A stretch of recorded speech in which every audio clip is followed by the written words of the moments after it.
How's it going, everybody? Texas Man here. Hope you guys are all having a wonderful day. If you guys would please give this video a thumbs up. If you guys do enjoy it, subscribe, of course. If you guys have not already, also do me the biggest favor of all. Make sure you guys hit the bell notification button so you guys don't miss out on future videos. I do stream at least once a week on Twitch at Douglas447, whether that's Halo, Battlefield, Call of Duty, Destiny, X Defiant, Starfield, or anything of that nature. And as always, we're going to be talking positives and negatives, talking about Inside Out 2. Oh, this has been a movie that has been in development for a long time. The original Inside Out came out 9 years ago. It's been a long time for a sequel. I have reviewed the first Inside Out. It's one of the very first videos that I actually put out here onto the channel. So make sure you guys check it out. And upon rewatching it, I gave the original Inside Out a 9 out of 10, and I still hold firm to that belief that it is a good movie, but it did have some really weird things in the end.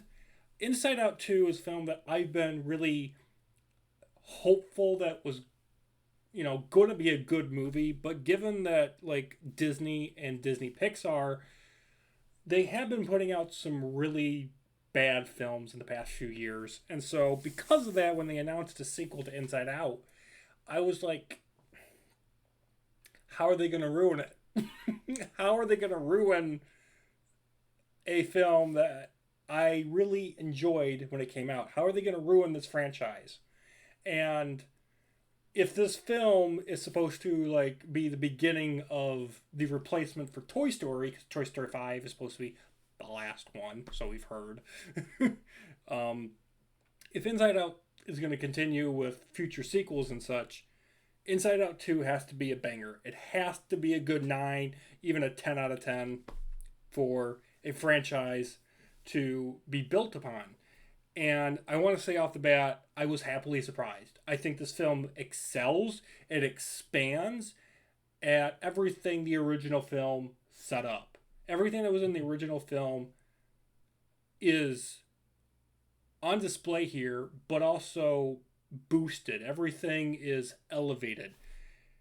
Even if you had problems with the first film, I think you'll enjoy this movie. Like, the first film also had a very self-contained story. This film does too.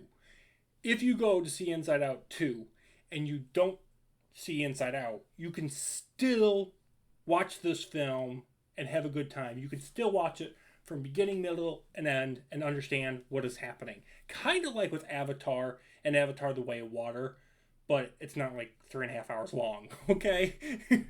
It does enough where if you didn't see the first film, if you didn't see the first Inside Out, and you just want to watch Inside Out 2, you can do that.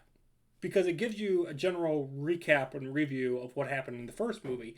Obviously, certain characters and events are not, rehashed because they're a self-contained story, but you can watch into Inside Out 2 and just have a good time from start to finish. And I think that goes into the fact that this is a Pixar children's film. But if you're an adult, like me, I'm 30, okay? You can enjoy this film even more. It's a more adult themed movie, but it has humor that works well. The humor adds to the plot, adds to the lore, it adds to the characters, and just because of that, it allows for everything to flow together and to work together. The movie offers a bunch of new and, of course, old returning characters, and I think all of the characters work well. They service each other properly.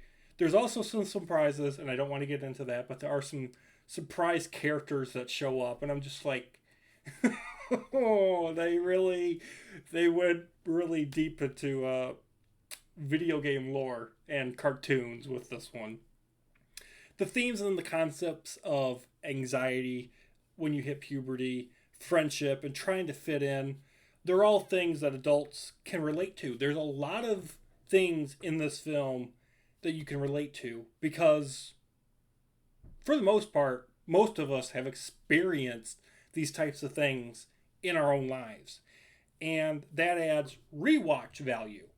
I think that, this younger generation that's growing up with Inside Out and Inside Out 2, and they're like 10 years old when they see these films, and then 10 years later, they rewatch them with their children, they'll be able to pick up on things. They'll be able to understand those adult jokes and be like, oh, that makes more sense now. So I think there's a lot of rewatch value, especially when it comes to Inside Out 2. Overall, guys, I think this film is fun. It's funny. It's clean. Family entertainment. I think it's a must-watch, rewatch, and buy for sure. I'm giving it a 10 out of 10. Yes, I think it is one of the best movies I have ever seen, and it is definitely one of the best movies here in 2024. Thank you guys for watching. Have a great day, and I'll see you guys on the next video. Bye, guys.